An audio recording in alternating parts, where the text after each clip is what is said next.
এক লোক বাড়িতে এসে তার ভাবিকে উড়াধরা পিটানো শুরু করেছে। লোকটার পিটুনি খেয়ে তার ভাবি জোরে জোরে চিৎকার চেঁচামেচি শুরু করে দিল। এদিকে এলাকার সমস্ত লোকজন তাদের বাড়িতে চলে আসলো কি হয়েছে তা দেখার জন্য। তখন এলাকার মাতুব্বর সেই লোকটাকে জিজ্ঞেস করলো, কি ব্যাপার, তুমি তোমার ভাবিকে এইরকম ভাবে নির্যাতন করছো কেন?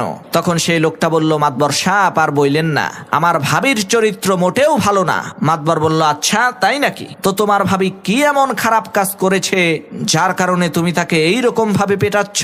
তখন সেই লোকটা বলল, মাতবর সাহেব কি বলবো দুঃখের কথা, আমাদের এই এলাকার যাকেই আমি জিজ্ঞেস করি, কি ভাই মোবাইলে কার সাথে কথা বলেন, আজব ব্যাপার, সবাই বলে তোমার ভাবির সাথে কথা বলি। তাহলে মাতবর সাহেব আপনিই বলেন আমার ভাবির চরিত্র কত খারাপ, সে এলাকার সমস্ত পরপুরুষের সাথে মোবাইলে কথা বলে। তখন মাতবর বলল, আরে বেয়াকুব, আসলে বিষয়টা এইরকম না।